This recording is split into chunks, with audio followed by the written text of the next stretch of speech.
श्रीमद् भगवद गीता तीसरा अध्याय। श्रीमद् भगवद गीता में कुल 18 अध्याय हैं और हर अध्याय में जीवन से जुड़ी कोई ना कोई सीख मिलती है। श्री गीता का पाठ करने से व्यक्ति जीवन की कई परेशानियों से छुटकारा पा सकता है। आज हम आपको गीता के तीसरे अध्याय का महात्म्य बताने जा रहे हैं। नमस्कार दोस्तों, सुनो सिर्फ इसको चैनल पर आप सभी का स्वागत है। अगर आप श्री कृष्ण जी का भक्त हैं तो कमेंट में जय श्री कृष्ण जरूर लिखें, और अगर अभी तक आपने चैनल को सब्सक्राइब नहीं किया तो सब्सक्राइब कर ले। धन्यवाद। श्रीमद् भगवद गीता तीसरे अध्याय के पाठ का महत्व। श्री नारायण बोले, हे लक्ष्मी, एक महामूर्ख व्यक्ति अकेला ही एक वन में रहता था। गलत कार्यों से उसने बहुत सा धन इकट्ठा किया। किसी कारण से वह सब धन जाता रहा। अब वह व्यक्ति बहुत चिंतित रहने लगा। किसी से पूछता कि ऐसा उपाय बताओ जिससे पृथ्वी में गड़ा धन मुझे मिले। किसी से पूछता कोई उपाय बताओ जिसे लगाने से पृथ्वी में गड़ा धन दिखने लगे। तब किसी ने कहा, मांस मंदिरा खाया पिया कर। तक वह खोटा कर्म करने लगा, चोरी करने लगा। एक दिन धन की लालसा कर चोरी करने गया। मार्ग में चोरों ने उसे मार दिया। तदंतर उसने प्रेत की योनि पाई। उस प्रेत योनि में उसे बड़ा दुख हुआ। एक वट वृक्ष पर 7 दिन चिल्लाया करता कि कोई ऐसा भी है जो मुझे इस अधम देह से छुड़ावे।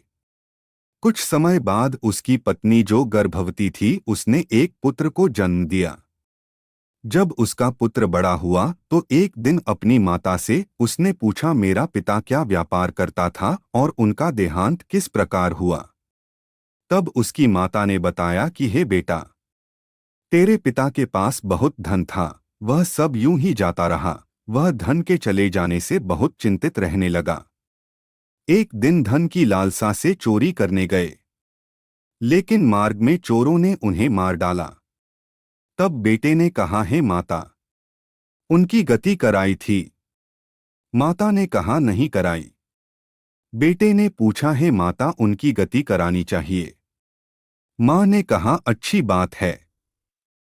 तब वह पंडितों से पूछने गया और जाकर प्रार्थना की, हे स्वामी, मेरा पिता एक दिशा में जाकर मृत्यु को प्राप्त हुए, अत उनका उद्धार किस तरह हो सकता है। पंडितों ने कहा, तू गया जी जाकर उसकी गति कर, तब पितरों का उद्धार होगा। यह सुन वह अपनी माता की आज्ञा लेकर गयाजी को गमन किया।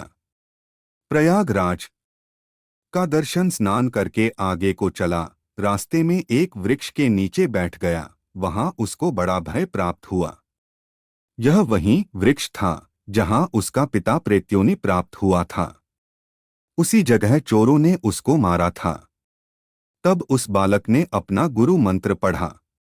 उसका एक और नियम था, वह एक अध्याय श्री गीता जी का पाठ नित्य किया करता था। उस दिन उसने श्री गीता जी के तीसरे अध्याय का पाठ उस वृक्ष के नीचे बैठकर किया जिसे उसके पिता ने प्रेत की योनि में सुना। तो सुनते ही उसकी प्रेत योनि छूट गई और उसका शरीर देवताओं के समान हो गया।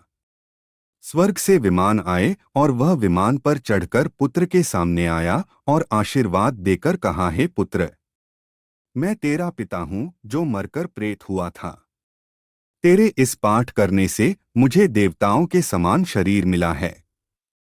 अब मेरा उद्धार हुआ है और तेरी कृपा से मैं स्वर्ग को जा रहा हूं। अब तू गया जी को अपनी खुशी से जा। इतना सुनकर पुत्र ने कहा, हे पिताजी, कुछ और आज्ञा करो जो मैं आपकी सेवा करूं। तब उस देवदेही ने कहा, देख, मेरी 7 पीढ़ियों के पितृ नरक में पड़े हैं। अब तू श्री गीता जी के तीसरे अध्याय का पाठ करके उनको भी इस दुख से मुक्ति प्रदान कर।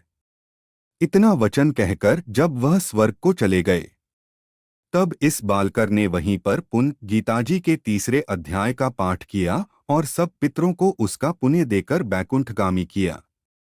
जो प्राणी श्री गीताजी का पाठ करता है या सुनता है, उसका फल कहाँ तक कहने में नहीं आ सकता। तब श्री भगवान जी बोले, हे लक्ष्मी, यह तीसरा अध्याय का जो फल मैंने तुमसे कहा वह तुमने सुना है।